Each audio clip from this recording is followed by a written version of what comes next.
Boa tarde a todos. Meu nome é Juliana, sou técnica aqui do Telesaúde Bahia. Vamos dar início a mais uma atividade, uma web palestra com o tema saúde mental, suicídio, abuso de álcool e outros agravos na população indígena. Nosso palestrante convidado de hoje é Fernando Pessoa de Albuquerque, ele é psicólogo, doutorando em saúde coletiva pela USP e responsável técnico pela área de saúde mental da CESAI, Secretaria Especial de Saúde Indígena no Ministério da Saúde. Então, desejo a todos uma excelente atividade e conduzo então a palavra para Fernando. Só ligar o áudio. Boa tarde a todos e todas. Primeiro eu queria fazer um agradecimento especial ao Telesaúde da Bahia por ter uma organização tão interessante e uma estratégia de comunicação entre trabalhadores do SUS tão efetiva, e eu acho que é um tema e está tocando, pelo que eu vi no cronograma, toca em vários temas, muitas vezes invisibilizados, que muitas vezes ficam em segundo plano, e eu acho que essas web palestras são uma ótima estratégia para a gente conseguir dar luz, conseguir enxergar às vezes tanto agravos à saúde que são negligenciados, quanto dar mais voz a populações em situação de vulnerabilidade que não tem uma maior atenção e tem menor acesso aos serviços de saúde, né? E justamente eu vou falar um pouquinho de uma dessas populações, que é a população indígena, né? Como eu estou vendo, eu vou tentar falar um pouquinho mais sobre a realidade do Nordeste, já que a maior parte do público aqui presente na web palestra, pelo que eu estava vendo aqui no chat, são pessoas de estados do Nordeste, e que a gente vai poder enxergar que no Brasil a gente tem várias realidades. Os povos indígenas se encontram numa diversidade muito grande de contato com a sociedade não indígena, de proximidade com a cidade, de distância da cidade, de formas de vivenciar as suas práticas culturais tradicionais, né? De forma de conseguir perpetuar ou não as suas práticas culturais tradicionais, e explicar um pouquinho mais de como são e quem são essas populações, que são as populações originárias do nosso país. Eu acho que vou tentar focar muito em elucidar quem são os indígenas no país, como vivem, né? E contar um pouquinho de como tem vivenciado as questões relativas à saúde mental, né? Bom, quem são os indígenas no país? Lá no censo de 2010, que já tem 8 anos, a gente encontrava quase 900 mil indígenas no Brasil inteiro. 60% desses indígenas em 2010 viviam em territórios indígenas, em aldeias. Os outros 40% viviam nas cidades. Atualmente, a gente tem 770 mil indígenas que vivem em aldeias. A nossa estimativa da Secretaria de Saúde Indígena é de que atualmente a população indígena, no geral, vivendo tanto em aldeias quanto nas cidades, já tem mais de 1 milhão de habitantes no Brasil, né? A gente está falando... quem são os indígenas, né? Indígena, a gente tem que lembrar que é o modo como o cidadão, o português, por exemplo, nomeou essas centenas de povos que já viviam no Brasil antes da chegada da população europeia e africana, né? Então, atualmente, a gente está falando de 305 povos indígenas que falam mais de 274 línguas. E aí eu queria dar um destaque sobre isso, né? Que essas 274 línguas marcam essa diversidade da população indígena que vive em quase 5.000 aldeias, né? Então, dessas 5.000 aldeias, menos 90% dessas aldeias tem até 100 habitantes. Então, a gente está falando de uma população bastante diversa, né? Bastante diversificada e também que vivem numa região, em regiões bastante longínquas, de difícil acesso, muitas vezes, e é uma população que está distribuída em todo o território em todo o território nacional, né? É claro que as terras indígenas demarcadas, né, as terras indígenas reconhecidas pelo Estado Nacional representam atualmente 12% do território nacional no geral, né? Só para a gente deixar claro, né? Então, eles vivem muitas vezes em pequenas aldeias. É claro que no Nordeste vai ter uma realidade um pouco diferente, né? Vai ter uma realidade mais onde você tem aldeias semelhantes a bairros, por exemplo. Porém, esses indígenas, né? O que é ser indígena? Como se reconhece uma população indígena no Brasil? É um sujeito que se autodeclara indígena, porém ele tem que ser reconhecido também por uma comunidade, né? Espero estar sendo claro. Quem depois tiver mais perguntas sobre isso, né, vai colocando aí que depois a gente responde mais detalhadamente, né? Mas o que a gente tem que destacar é que essas populações originárias que estavam aqui no Brasil antes da chegada dos europeus são populações que têm uma cultura, uma compreensão de pessoa, uma compreensão de sociedade e uma compreensão sobre o que é sofrer, o que é morrer, o que é adoecer, próprias a cada uma dessas 305 etnias, né? Quando a gente diz isso, por exemplo, o povo Funiô, que é um povo que vive no interior de Pernambuco, tem uma compreensão de vida, de universo e de saúde totalmente diferente do que, por exemplo, o povo Pataxó, que vive na Bahia, né?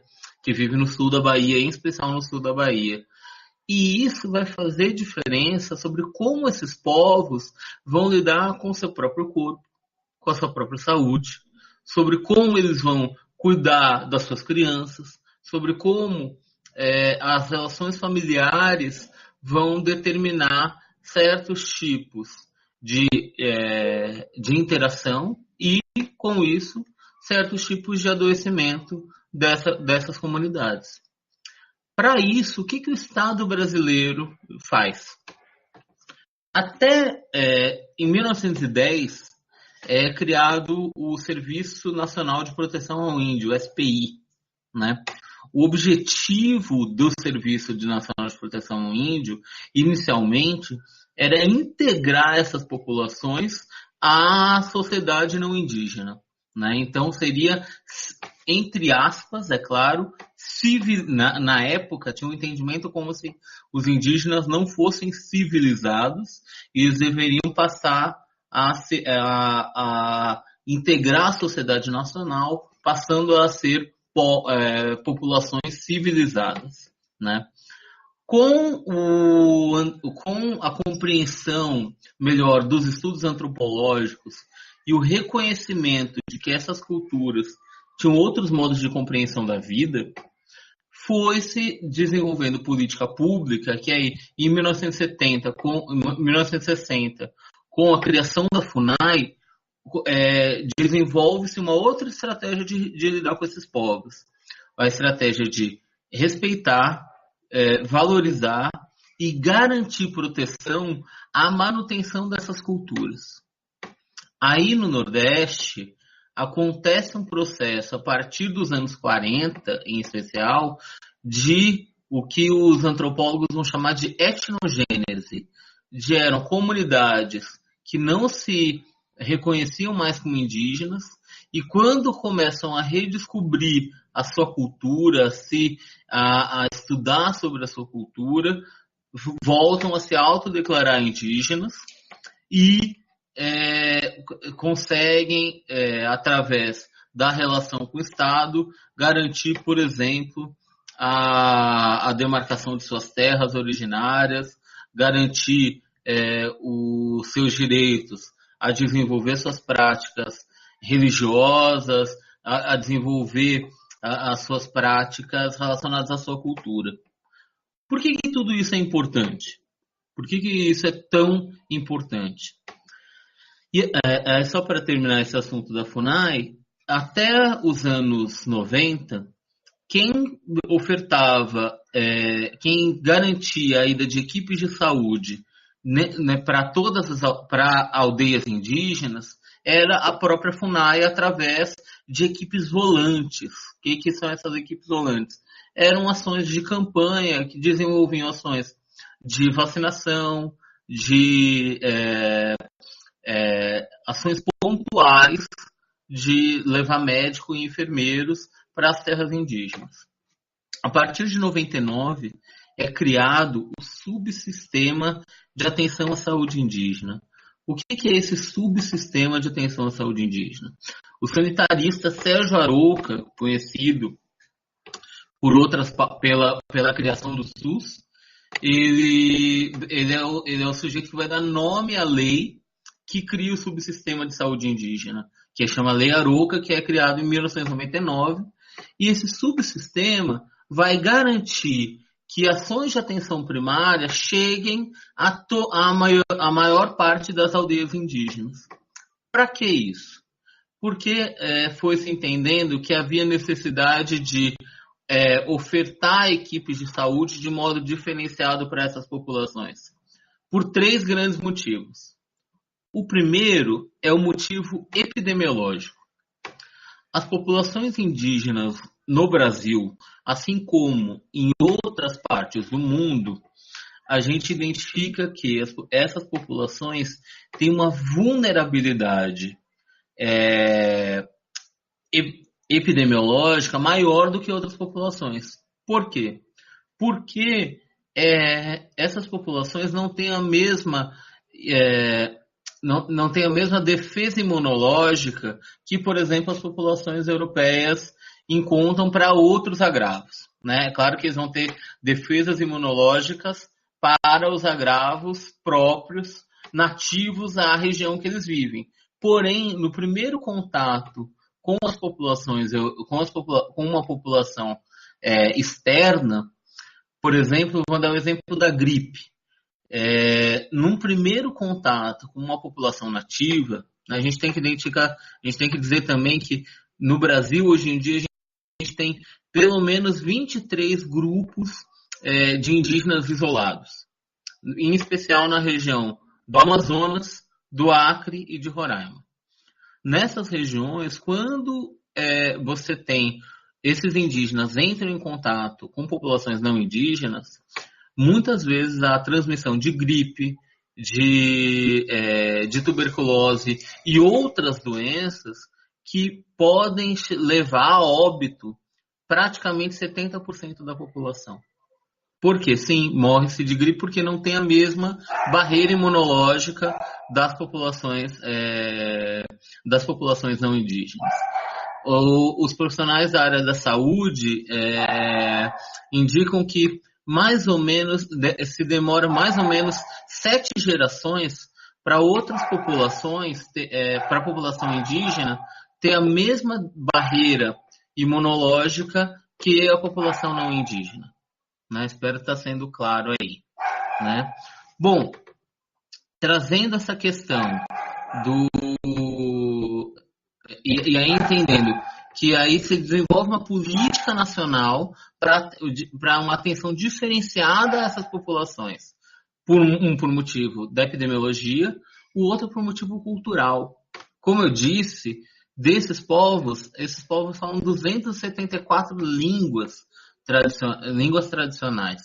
Então, em especial na região norte do país, ou mesmo no Maranhão, por exemplo, e na região centro-oeste, a gente encontra uma população muito grande que não fala português.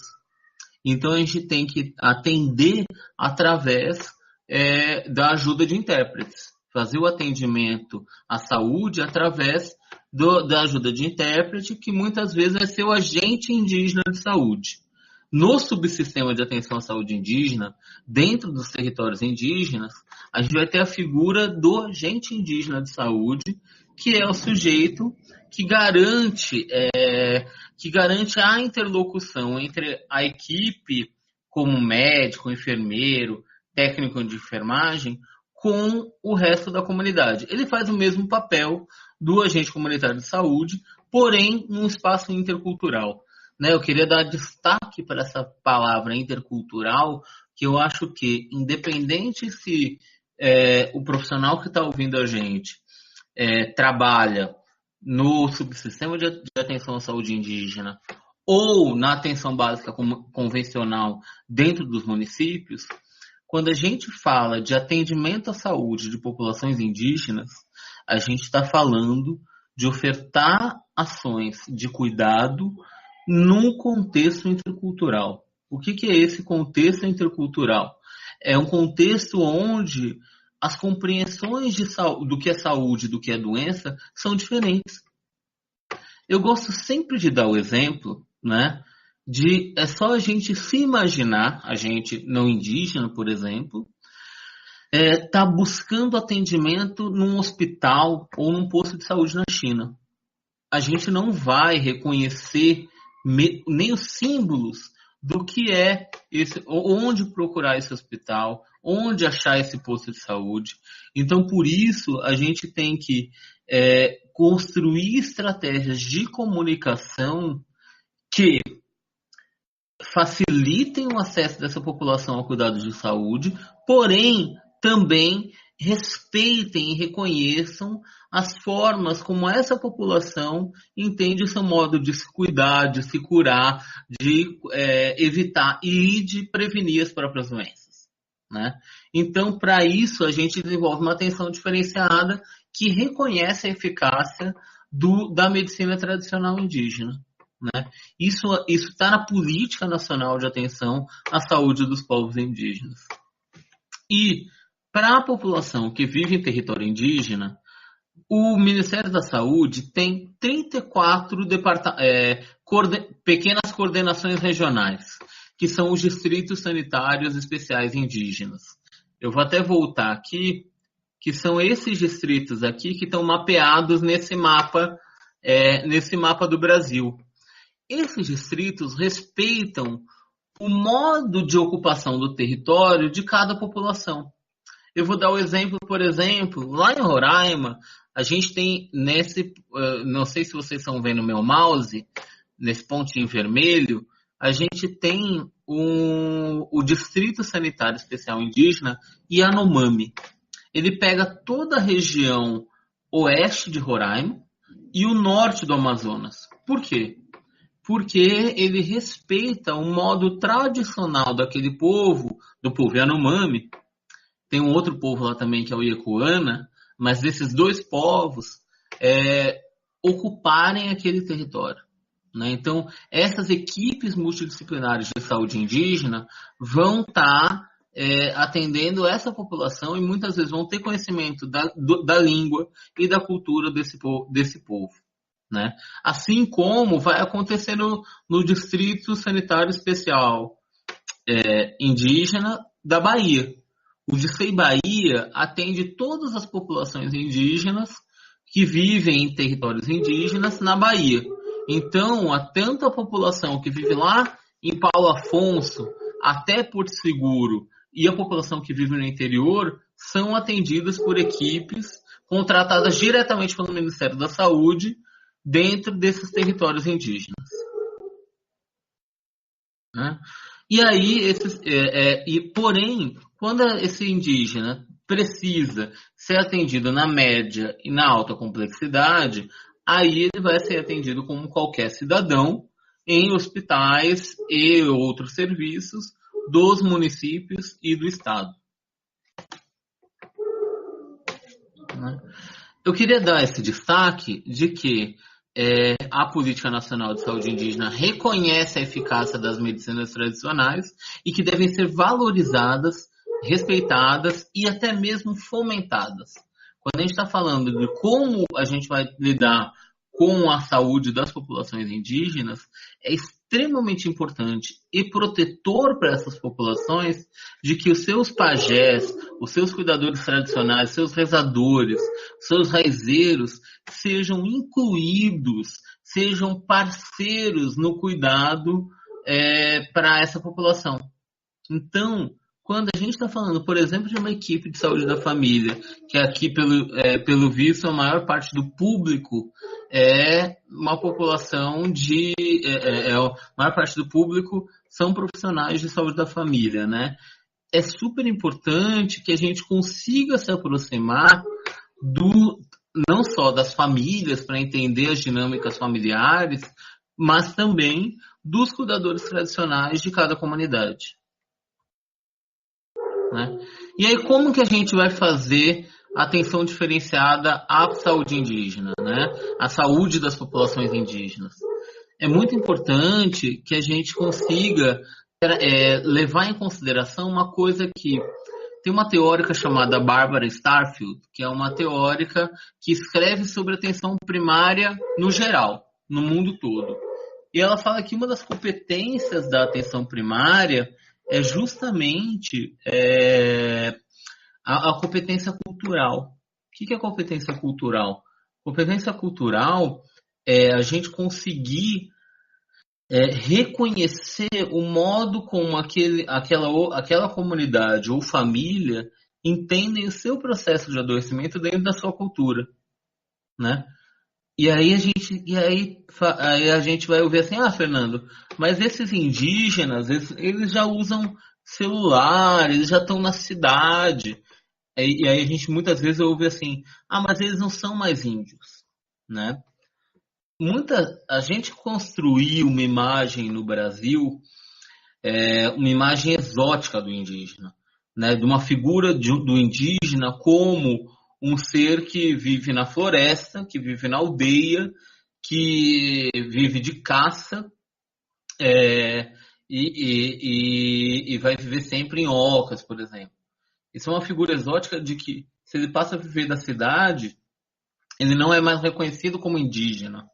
E a gente tem que começar a desconstruir essa ideia, essa imagem idealizada do bom selvagem, como diria o Darcy Ribeiro, e começar a entender que, na verdade, a gente tem diversos povos e comunidades tradicionais e que, assim como, né, a gente nunca fala, por exemplo, eu sempre gosto de dar o exemplo de que um judeu que sai de Israel, ele não deixa de ser judeu, né, porque é a etnia dele. Ser judeu é uma etnia, não é só uma religião, né? Assim como o mesmo vai servir para o povo Trucá, para o povo Potiguara, para o povo Pataxó, para o povo Funiô, ou para o povo Pancararu.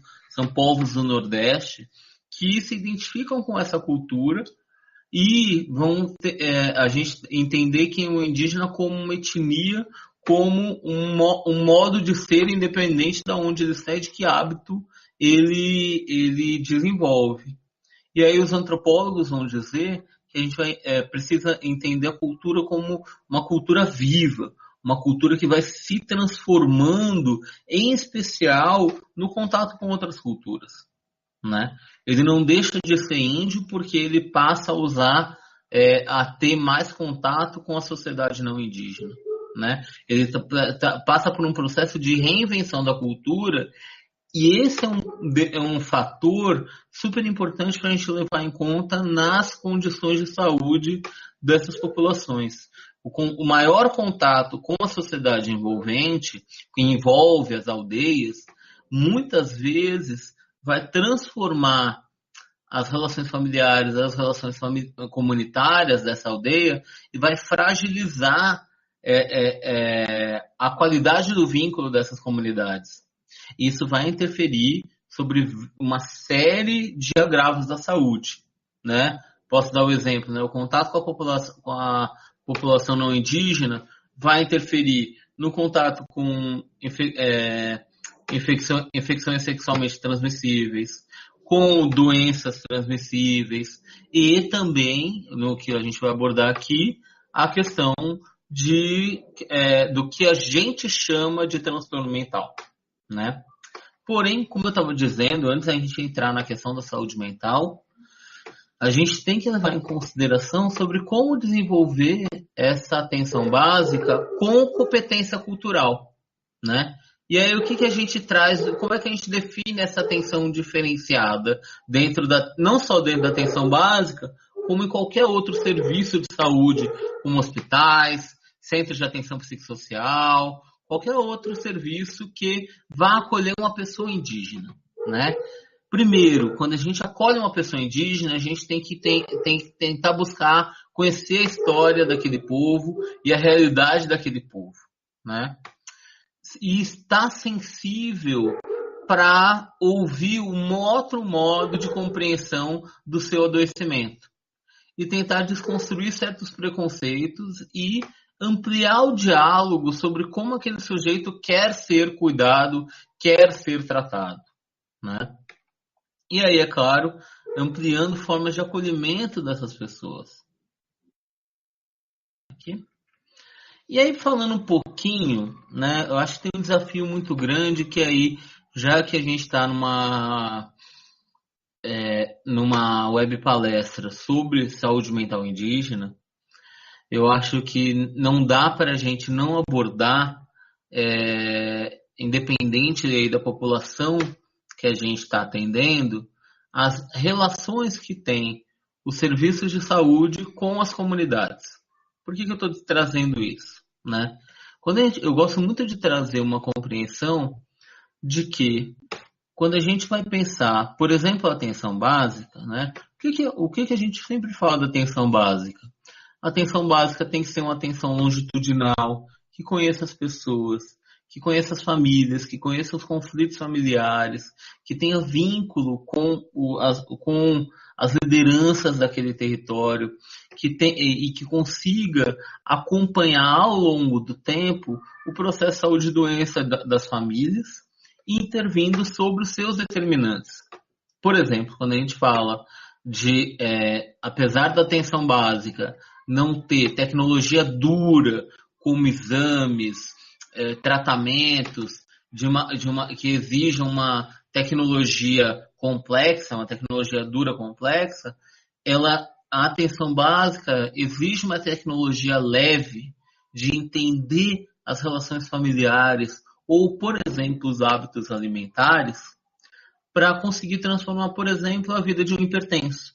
Um hipertenso que está numa condição de obesidade complicada, a gente vai ter que desenvolver um cuidado das relações familiares e uma intervenção terapêutica na relação familiar desse paciente para colaborar com ele e com a família em uma mudança de hábitos. E o que isso tem a ver com saúde mental? Que a saúde mental parte também dos mesmos princípios. Quando a gente pensa na Política Nacional de Saúde Mental, ela também pensa em serviços de base comunitária que sejam adequados e que consigam se organizar a partir das necessidades de saúde do território, né? Por que eu estou falando isso? Que é super importante a gente conseguir introduzir e trazer mais as questões de saúde mental para dentro da atenção básica em especial, né? Que é exatamente no contato, no vínculo, na compreensão da dinâmica familiar que a gente consegue sair apenas da atenção programática, de atender o pré-natal, de fazer imunização, de cuidar de crescimento e desenvolvimento das crianças, por exemplo, e a gente consegue dar o pulo para começar a cuidar das famílias e das pessoas e não só do adoecimento, né? Isso é determinante para a gente conseguir, como diria um teórico da luta antimanicomial brasileira, que é o Paulo Amarante, isso é determinante para a gente conseguir colocar a doença entre parênteses e ouvir o sofrimento e os significados atribuídos a ele. E aí, quando a gente está tocando nesse assunto da população indígena, a gente tem que partir de um pressuposto, que saúde mental não é um conceito indígena, não é um conceito originário, né? Os indígenas não entendem, não tem acho que a maior parte das etnias no Brasil não tem um conceito de mente. O conceito de mente, esse conceito de aquilo que é psíquico, aquilo que é do psicológico, é um conceito ocidental inventado na Europa do século XVII, por exemplo. Não é próprio de nenhuma comunidade indígena. As comunidades indígenas vão ter uma outra compreensão,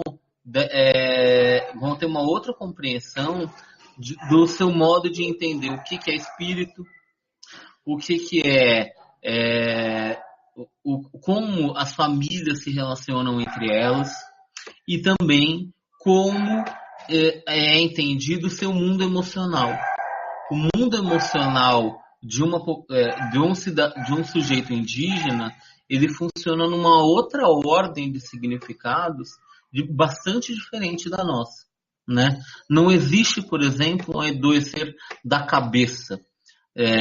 O sofrer emocionalmente vai estar muitas vezes relacionado a algo que você deixou de a uma obrigação que você deixou de fazer relacionado aos seus filhos ou relacionado a algo que diz respeito a espíritos da floresta, por exemplo, né? No caso do Nordeste, vai ter relacionado à proteção dos encantados, né? A maior parte das comunidades indígenas tem uma série de hábitos para proteger uma criança, por exemplo, daquilo que eles vão entender como possíveis espíritos maus que podem fazer uma criança adoecer, né? E essas compreensões, aquilo que a gente vai chamar de crenças, tem que necessariamente ser levadas em consideração. Porque sem isso, a gente não vai entender que uma criança está adoecida, está com diarreia, por exemplo, a mãe vai entender muitas vezes que é porque ela comeu um peixe remoso, por exemplo, um peixe que ela não poderia comer em certo período da vida, né? Por exemplo, se ela estiver gestante, né? Então, há uma outra lógica também, até uma coisa que eu queria destacar, sobre essa noção de indivíduo. Essa noção de eu sofro emocionalmente sozinho, o problema de saúde mental ser um problema individual, a pessoa está deprimida ou a pessoa está com uma crise de ansiedade, isso é muito próprio da nossa cultura individualista, né? As populações indígenas vão ter uma outra compreensão do que é indivíduo. Os antropólogos trazem um elemento que é bastante interessante, e aí eu acho, gente, que trazendo um pouquinho para a realidade também do Nordeste, a gente tem várias comunidades tradicionais que também têm uma compreensão parecida com as dos indígenas, de que há uma troca de substâncias entre pessoas da mesma família, né? Entender que aquele meu pensamento vai interferir na saúde de uma pessoa da minha família é super importante para ter essas compreensões da dinâmica do processo de saúde e doença de cada família. Aí eu estou vendo aqui até uma pergunta, né, de como planejar oficinas de educação em saúde. Eu acho que é um papel em especial da atenção básica, nesse caso, dar valor e dar voz aos modos tradicionais de cuidar da saúde. muitas vezes a gente não tem que ensinar, por exemplo, a gente falar de saúde mental numa comunidade indígena. Eu vou lá falar do que é sofrimento psicológico, do que é transtorno mental. Eu acredito que é muito mais interessante a gente perguntar, construir uma roda de conversa sobre, e aí, o que traz saúde? O que faz as pessoas se sentirem felizes? O que faz as pessoas se sentirem alegres? Como essa comunidade consegue se proteger e promover, por exemplo, bem-estar para elas, né? E aí isso tem tudo a ver com as diretrizes da política de atenção integral à saúde mental das populações indígenas, né? Que é a portaria do Ministério da Saúde, que traz que ações de saúde mental para a população indígena devem apoiar e respeitar a capacidade das diversas etnias e das comunidades indígenas, com seus valores, economias, tecnologias, modos de organização, de expressão e de produção de conhecimento, para identificar problemas. Então a comunidade vai identificar o seu problema, vai mobilizar recurso e criar alternativas para a construção de soluções para os próprios problemas da comunidade. Então, é um desafio, sim, para a gente conseguir construir um espaço de escuta e de coletividade para a própria comunidade se repensar. É como se fosse construir um espaço terapêutico para essa coletividade. E aí tem um antropólogo que me deu aula durante o meu doutorado, que ele traz uma coisa bastante interessante. Ele traz uma questão que nessas comunidades todos são íntimos. O que seria todos serem íntimos? Todos se conhecem bem e estão habituados a conviver e conseguem saber de quando a outra pessoa não está bem consigo mesma, por exemplo. Por que isso é importante?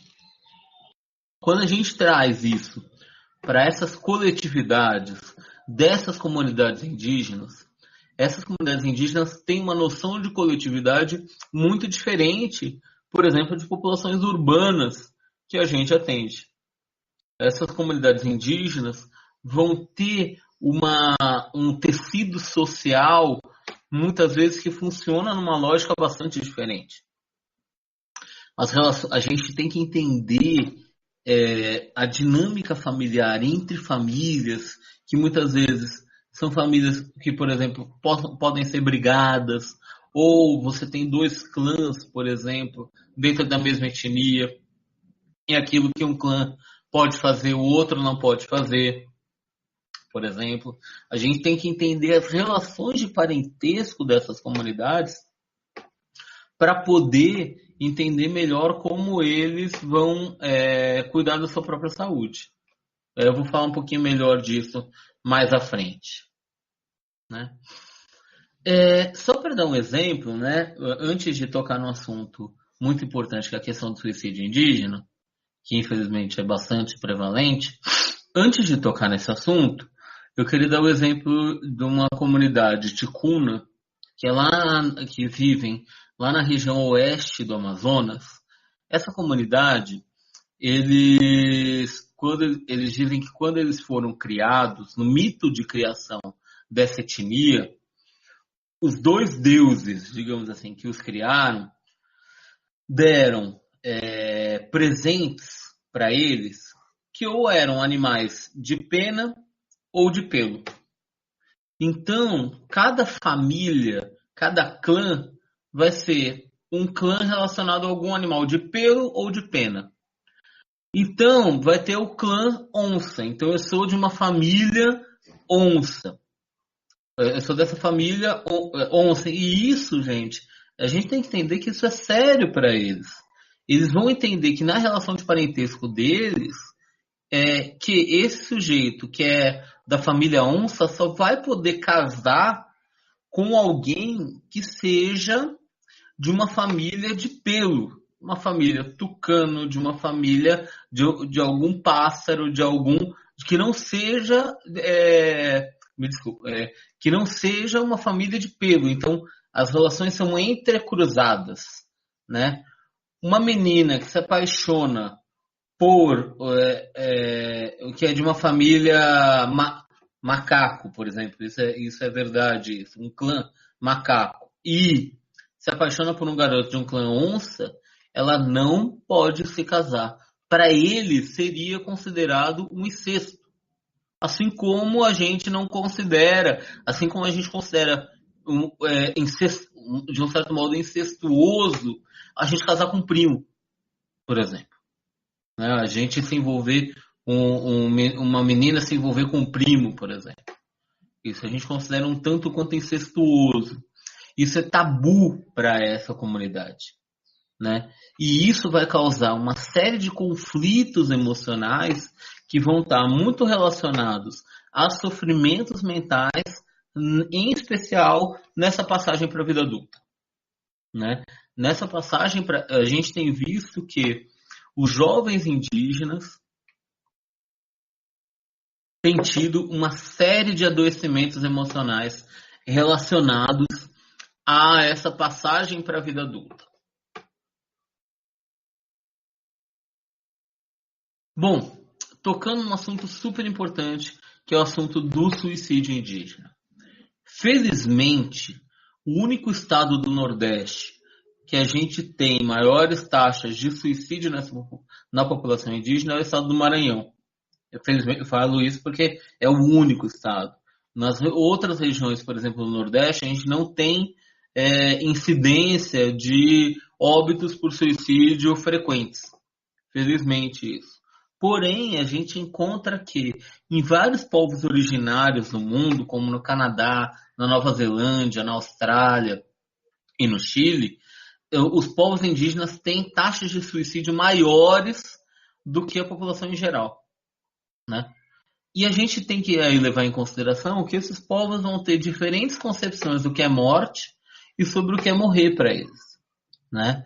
Muitas vezes, aquilo que o cristianismo olha como algo pecaminoso, que seria o suicídio, na população indígena, essa transição dessa vida para um além não cria, e abandonar a vida não tem um elemento de culpa como tem na nossa cultura, né? Então, eles têm uma outra relação com o suicidar-se que é diferente da gente, né?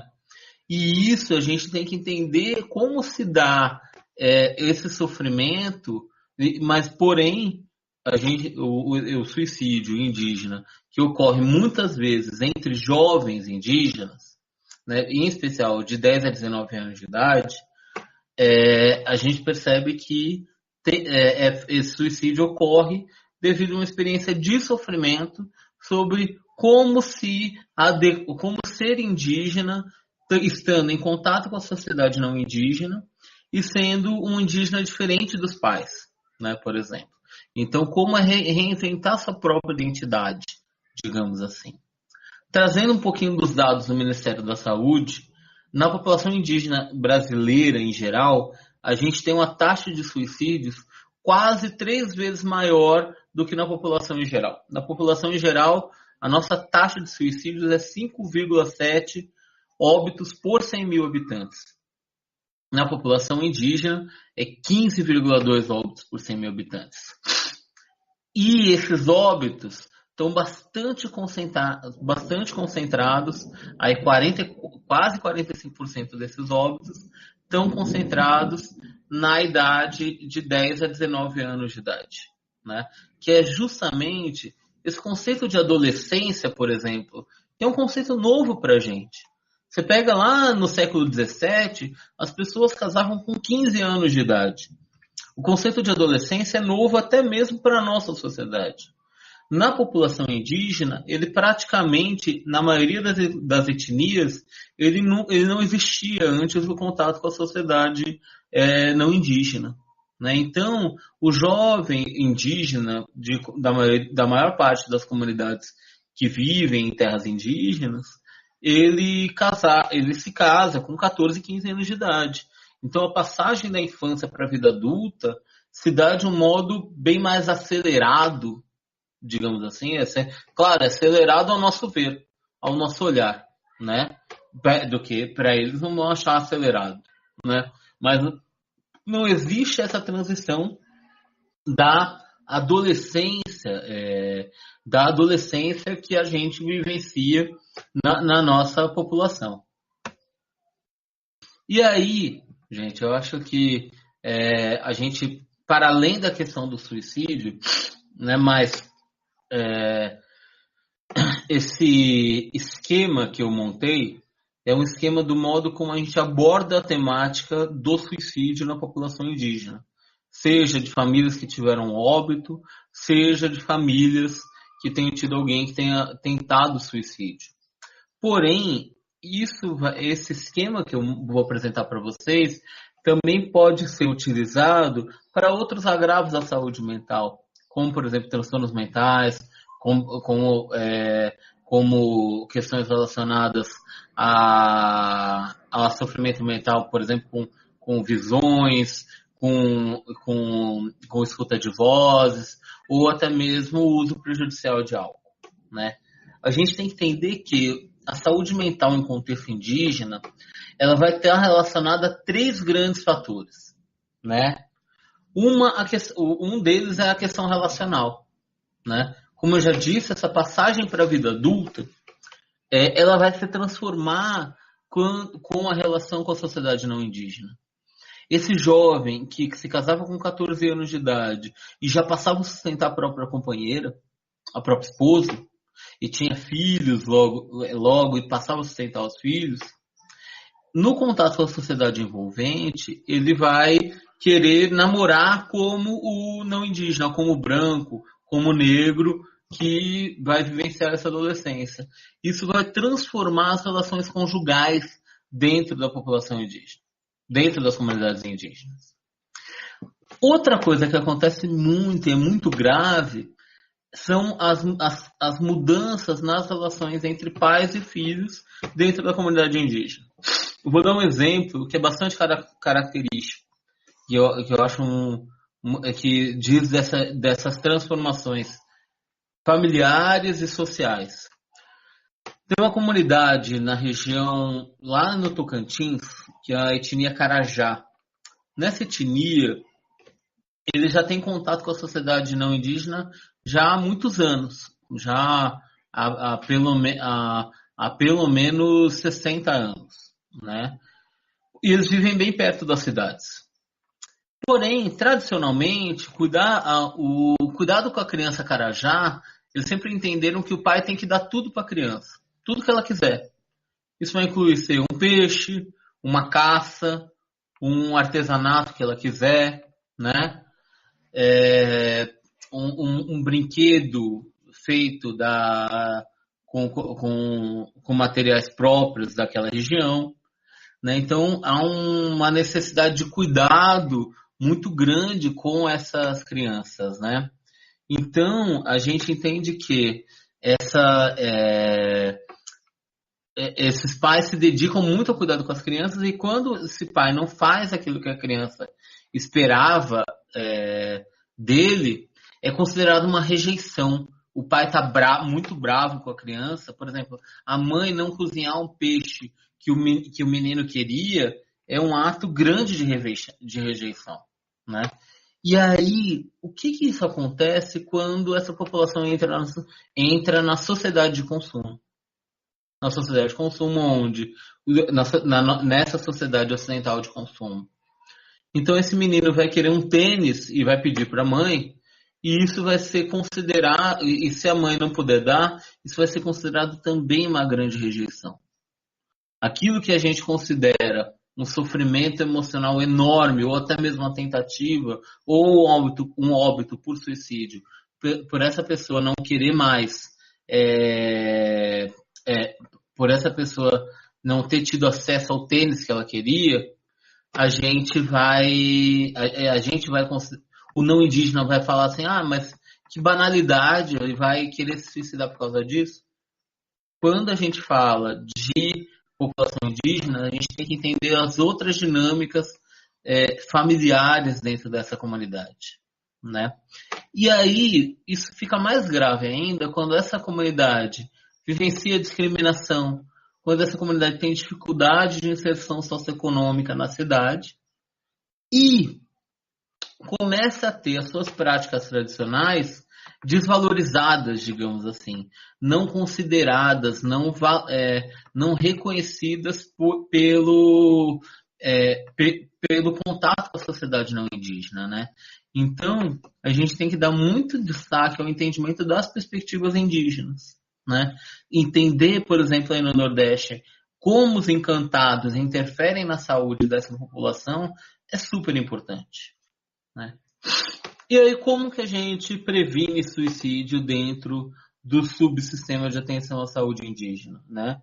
Entendendo essas relações familiares, entendendo o que tem criado conflito dentro dessas relações familiares e identificando pessoas que estejam em sofrimento, pessoas que possam estar, por exemplo, sendo influenciadas por um espírito da floresta que faz alguém pensar em suicídio, né? E aí a gente tem que construir uma rede de cuidados comunitária para cuidar dessas pessoas.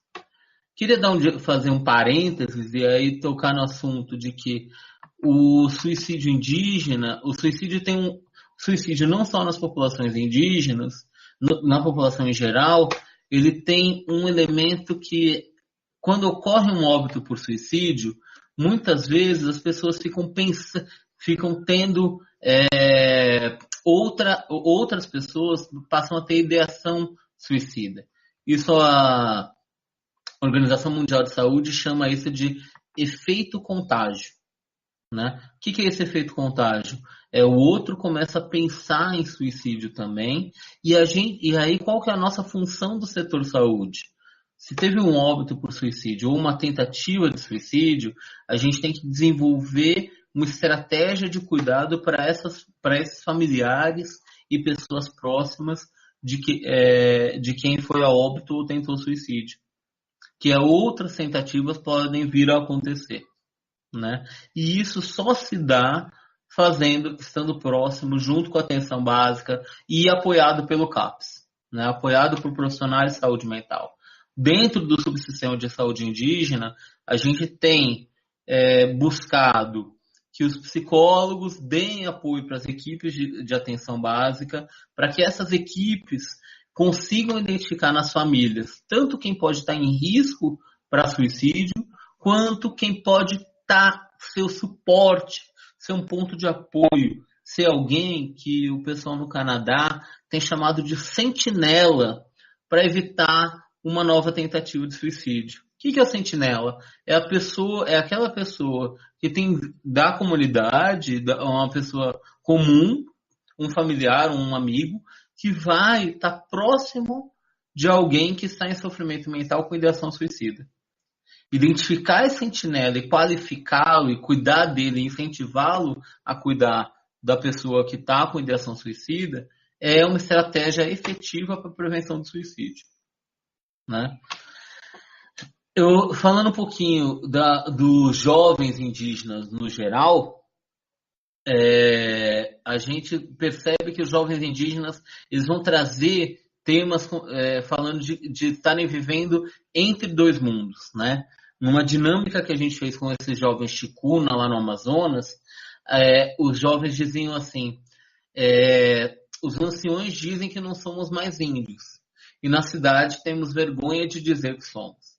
Então, esse não lugar, esse limbo entre dois mundos, tem causado uma profunda sensação de sofrimento nessas populações, né?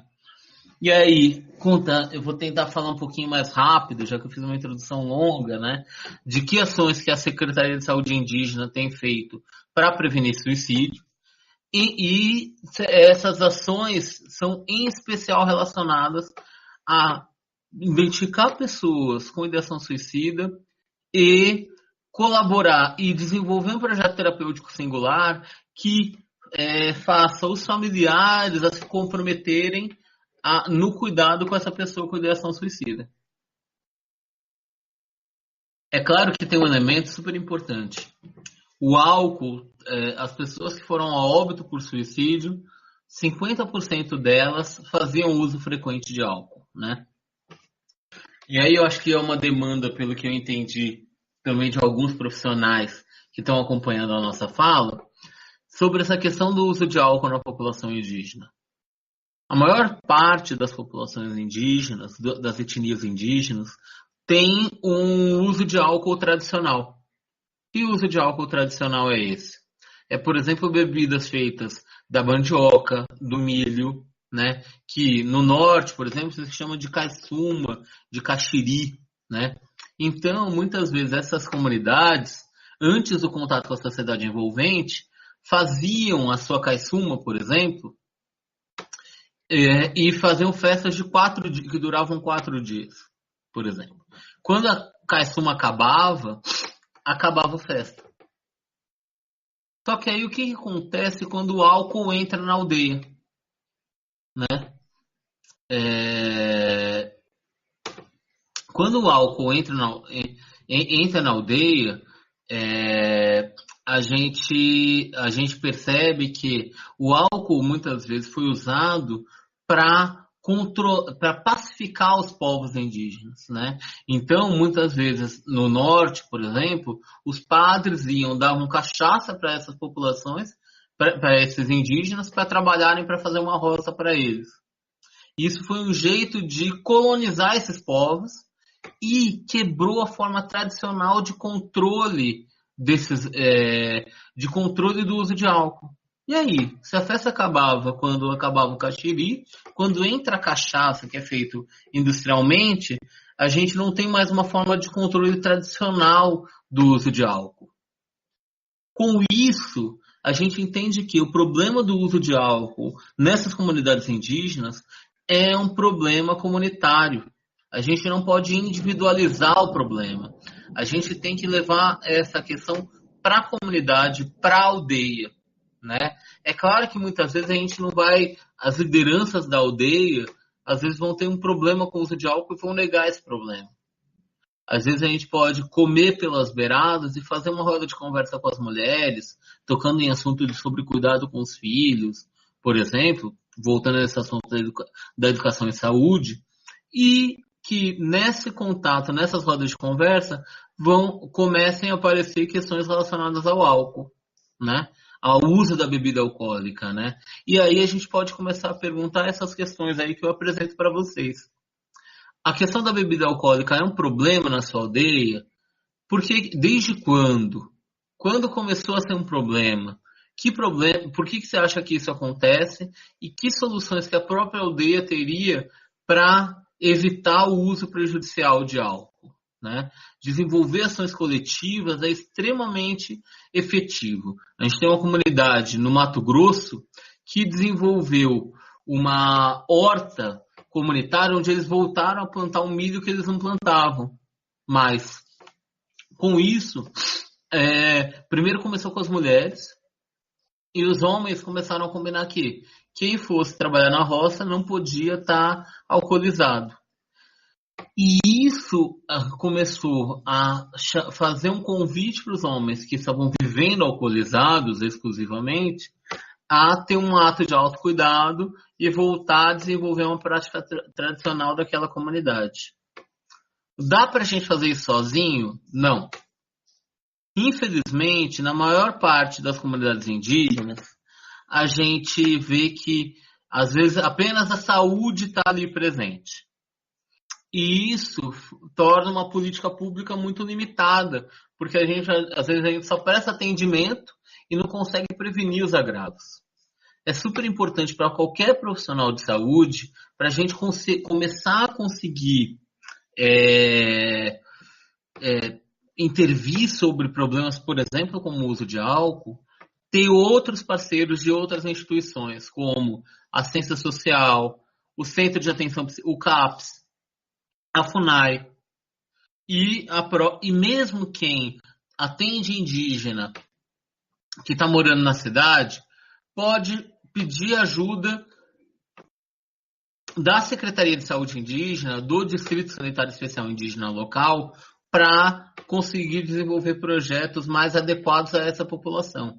Né? Então, por isso que todo o nosso trabalho tem que ser necessariamente em rede e intersetorial. Deixa eu só passar aqui, a gente já está terminando a fala. Então, é um desafio para todo profissional, né, construir um projeto terapêutico singular que consiga dar voz para essas populações que sofreram uma série de violências. Né? Em vários lugares do país, durante a ditadura militar, por exemplo, os indígenas foram proibidos de falar sua própria língua. Né? Você pega uma região lá em Minas Gerais, quem falasse a própria língua ou fizesse suas danças tradicionais era preso meio que num hospital psiquiátrico. Né? Isso aconteceu entre a população Krenak. Né?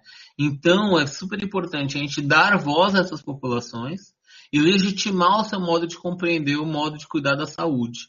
Né? Para eles serem protagonistas da sua própria história. Né? E aí, a expressão de um sujeito com história, saber de onde veio, por onde passou, é uma estratégia de construir alicerce emocional para essa população. Construir espaço de escuta para essa população ajuda na expressão e no fortalecimento da cultura e na afirmação e no empoderamento da população indígena, que infelizmente tem sofrido com o contato com a população não indígena. Para a gente, antes de finalizar, uma das ações importantes que a Secretaria de Saúde Indígena está fazendo para ajudar no acesso da população indígena à rede de atenção psicossocial é um recurso que os CAPs vão poder receber, que é o recurso do incentivo de atenção especializada aos povos indígenas. O que é esse recurso? Chama IAEPI, Incentivo de Atenção Especializada aos Povos Indígenas. O CAPS que fizer um projeto para fazer ações diferenciadas para a população indígena, por exemplo, ter uma alimentação tradicional dentro do CAPS para o paciente indígena, ou ir fazer atendimento na aldeia, ou colocar um espaço no CAPS onde tem um atendimento tradicional com pajé, é possível desse CAPS receber um recurso, o município vai receber um recurso a mais por essas ações. O CAPS tem que fazer um projeto, o secretário de saúde assinar e mandar para o Distrito Sanitário Especial Indígena da sua região.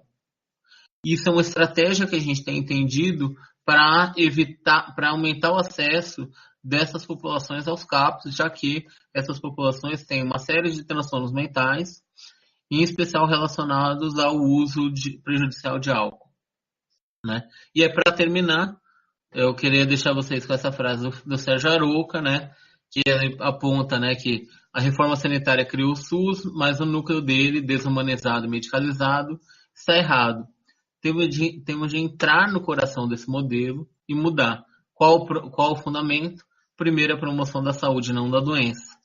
O SUS tem que, em primeiro lugar, perguntar o que está acontecendo no cotidiano e na vida das pessoas. Obrigado. Oi, Fernanda, a gente agradece. Vê se já está aparecendo aqui as dúvidas para você aí na sua tela. Tá sim. Compartilha.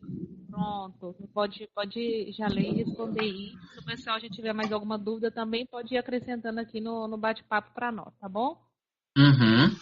Vamos lá. Alguns fatores contribuem para o aparecimento de transtornos mentais nos indígenas. A falta de demarcação de terras, o uso abusivo de álcool e drogas são os que mais prevalecem nas áreas que atuam. Isso é uma afirmação. Sim. Primeiro a gente tem que entender que transtorno mental é uma visão nossa, né? Muitas vezes os próprios indígenas vão entender assim, o cidadão correu para o mato é como se a pessoa tivesse tido um surto, por causa de uma por causa de um espírito que fez ele perder que fez ele perder a alma dele. O espírito levou a alma dele embora, por exemplo. Entre os Guarani, por exemplo, eles entendem que o espírito da cachaça levou a alma do sujeito embora e ficou dono daquele corpo, digamos assim, né? E aí é super importante a gente não entender só o transtorno mental, esse sujeito é um dependente químico. A gente tem que entender qual que é o modo tradicional de entender aquele problema dentro daquela cultura indígena, né? Mas sim, a dificuldade, o confinamento em terras pequenas, por exemplo, onde o sujeito não vai ter onde plantar, onde caçar, é um elemento que sim desorganiza todo o modo de reprodução daquela cultura, né? Isso é um fator, isso é um determinante social do sofrimento mental entre indígenas, né? Mas não só, né? Por exemplo, o histórico de contato usando álcool para colonizar essas populações é um elemento que fragiliza essas comunidades. A gente vê, por exemplo, aí no Nordeste, uma série de populações que tem grandes problemas com álcool, né? Muito relacionados a essa discriminação, a essa dificuldade de inserção social, né? Então, esse problema tem que ser levado como um problema comunitário. Tem uma pergunta aqui que eu acho que diz respeito à questão do suicídio. No caso de falar exaustivamente sobre esse assunto, entre eles... Espera um pouquinho. Entre eles, não justificaria o aumento dos casos? Essa é uma questão super importante da gente tocar, que é essa questão de como abordar a temática do suicídio. Tem uma psiquiatra colega minha que ela fala assim, quando você estiver num atendimento em que você acha que a pessoa que você está atendendo está pensando em dar cabo à própria vida, está pensando em tirar a sua própria vida, é muito importante que você possa abordar isso. Você possa ter essa coragem de perguntar, e aí, você já pensou em tirar a própria vida? Você já fez você já está desanimado da vida? Me conta um pouco disso. Porque isso é tirar o tabu, nesse caso, do suicídio. Para a pessoa poder buscar ajuda. Mesmo que ela não esteja querendo buscar ajuda, e aí também não é a gente ficar querendo, para de pensar nisso, tem tanta coisa boa na vida. A pessoa está num campo, que a gente diria na psicanálise, da pulsão de morte. É um campo da negatividade. A pessoa não adianta a gente querer puxar uma coisa para a gente, assim, não, se anima. Não, a gente tem que entender muito mais por que você quer abandonar essa vida? O que está ruim? Do que você não gosta? Por que você acha que você incomoda as pessoas? Essas perguntas são muito mais importantes. Mas eu concordo que, e é super importante essa pergunta aqui, de que é muito mais interessante, ao invés de a gente fazer ações, campanha, por exemplo, isso é no individual, no contato individual.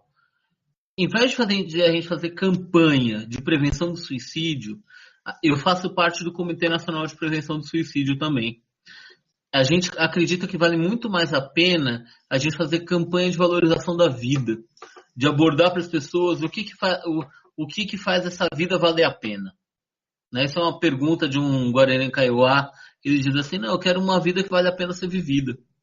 Né? Uma etnia lá do sul do Mato Grosso do Sul, que eles dizem assim, eu quero encontrar formas de valorizar minha própria vida.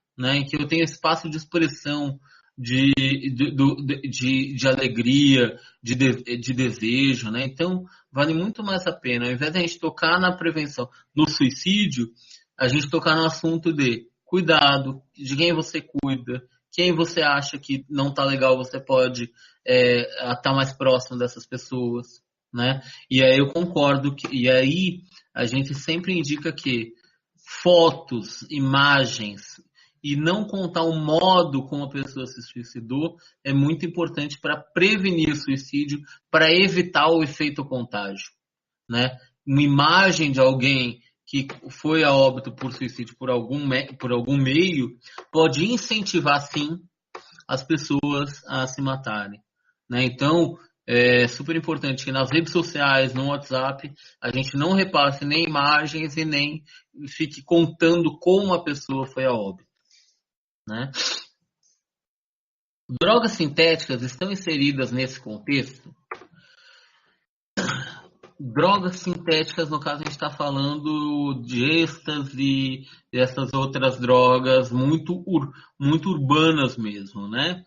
Tem algumas regiões do país em que o crack está chegando, em especial a região de fronteira, lá no Alto Solimões, que é lá no oeste do Amazonas, e no Mato Grosso do Sul, em especial, né? Porém, infelizmente, a droga que a gente tem muito mais problema em todas em todas as terras indígenas do país e nas cidades entre indígenas também é o álcool. O álcool, infelizmente, tem sido a principal droga que mais vulnerabiliza essas populações. Tem uma família, outro comentário. Tem uma família indígena. Percebo que eles têm alguns costumes que trouxeram da tribo, como a questão do fumo e das bebidas fermentadas citadas acima. Isso é muito legal da gente abordar. Alguém que se interessa por isso, você ter percebido isso, dá valor a essa cultura. A gente, em algumas comunidades, uma estratégia de prevenção ao uso prejudicial de álcool, da cachaça, tem sido retomar o uso, resgatar o uso da bebida fermentada. A bebida fermentada, retomar o uso da bebida fermentada tem sido um elemento protetor para essa população. A gente tem orientado que isso é super importante da gente entender que o modo tradicional de viver daquela população é super importante como um modo de expressão e como um modo de garantir a saúde mental dessa população. Dúvida. Interessante essa pergunta, já que está tendo saída grande dos índios para as cidades. Será que no retorno levam drogas sintéticas para dentro da tribo? Na verdade, a gente tem visto que muitos indígenas que saem para a cidade para estudar, para fazer o ensino médio, para fazer faculdade, como tem tido acesso, quando retornam para viver na aldeia, muitas vezes se sentem meio deslocados. E aí vão ter problema com álcool, vão ter problema, sim, com ideação suicida. Né? E eu acho que, para além de pensar na questão da droga, né, a gente percebe que a saúde mental deles, o contato com a cidade e a dificuldade de inserção, que nem você perguntou, né, quando volta para a aldeia, causa uma mudança. É como se que lugar é esse que eu estou ocupando? Né? Em especial entre esses jovens, inventar quem é essa juventude indígena atual, que tem acesso muitas vezes à universidade também, que tem acesso ao ensino médio, né? Isso vai mudando total a cultura, eles não se sentem nem inseridos na cidade, nem inseridos na aldeia. E isso é um elemento de profundo sofrimento, né? Interessante essa pergunta. Como os indígenas abordam em suas tribos a questão do suicídio de um membro? É interessante isso, né? Porque como são aldeias que muitas vezes estão em contato com a sociedade não indígena, às vezes há uma compreensão, essa pessoa tinha algum conflito familiar, por isso que ela se suicidou. Às vezes essa pessoa estava bebendo demais, por isso que ela se suicidou. E às vezes os mais velhos ou aqueles que estão mais próximos da cultura tradicional vão dizer que aconteceu porque o suicídio aconteceu porque essa pessoa foi enfeitiçada por uma outra família que não gostava dele, e esse feitiço fez a pessoa se suicidar. Uma das estratégias de prevenção do suicídio que a gente já teve mais efetivas foi a gente levar uma pajé de uma outra aldeia, de uma outra região, para uma terra indígena, de uma outra etnia, em que ela quebrou os feitiços que estavam fazendo as pessoas tentarem suicídio. Isso fez que durante quase 9 meses a gente não tivesse mais nenhuma tentativa de suicídio, sendo que antes disso a gente estava tendo tentativas de suicídio semanalmente. Né? Então, usar os cuidadores tradicionais e fazer parceria com eles, eu acho que, sinceramente, é um dos fatores básicos para a gente conseguir construir ações de saúde indígena, por exemplo, até mesmo que estão na cidade. Bom, eu acho que eu respondi essa outra pergunta aqui, né, também, né? Se os indígenas fazem ações entre si, né? Também. Acredito que as perguntas então terminaram, pessoal. E mais tem alguma pergunta? Fica aproveitar. O Fernando está aqui ainda ou podemos encerrar? Bom, Fernando, vou pedir para você então passar para o próximo slide, aí só para a gente divulgar. Né? Então, gostaria então de agradecê-lo por essa excelente explanação. Né? Acredito que os profissionais aqui que tiveram conseguiram esclarecer um pouco ou até muito, né, dessa questão da abordagem de saúde mental da população indígena. E também qualquer dúvida, né, que os profissionais aqui da Bahia tiverem posteriormente, após algum momento de discussão, eles podem também utilizar os nossos serviços de teleconsultorias, né, e que o pessoal, os nossos profissionais aqui, teleconsultores, poderão responder às dúvidas. Então, de antemão, agradecemos muito a sua disponibilidade, né, e toda a atenção dada a esse momento aqui para nós, tá bom? Muito Desculpa obrigada. se eu passei um pouco do tempo aí, né, mas espero ter contribuído com todo mundo aí. Não, é isso mesmo. Às vezes uma web é mais curta, mas está dentro do prazo aqui das nossas webs que a gente geralmente realiza aqui. Tá bom? Obrigado, viu? Bom, pode continuar aí, só um pouquinho em frente às câmeras, que eu vou só agradecer o pessoal aqui. Bom, pessoal, gostaria de convidar então vocês para a nossa próxima web palestra, que será na terça-feira, dia 30, com o tema Desafios e Perspectivas das Práticas Integrativas e Complementares. Essa será uma primeira web sobre esse tema e no próximo mês de novembro, já no final do mês, nós estaremos trazendo uma experiência do município de Camaçari relacionada às PICs. Então, essa primeira web é mais geral, que vai tratar, né, sobre as PICs, e depois, em novembro, a experiência, né, sobre essa prática no município de Camaçari. Então, aproveita e convidar todos. E também gostaria de solicitar a vocês, se alguém tiver alguma sugestão de tema de web palestra que ainda não foi abordado aqui por nós, do Telesaúde Bahia, eu vou disponibilizar um link aqui para vocês, eu até coloquei aqui, mas eu vou repetir novamente, vou colocá-la aqui novamente no bate-papo, né? Se você tiver algum tema, alguma sugestão, vocês podem preencher aqui o nosso formulário, que nós já estamos construindo aqui a agenda de web palestras para o ano de 2019. Então, agradecemos a todos pela participação e tenham um excelente final de tarde. Muito obrigada aí, Fernando. Obrigado, viu? Tchau, tchau.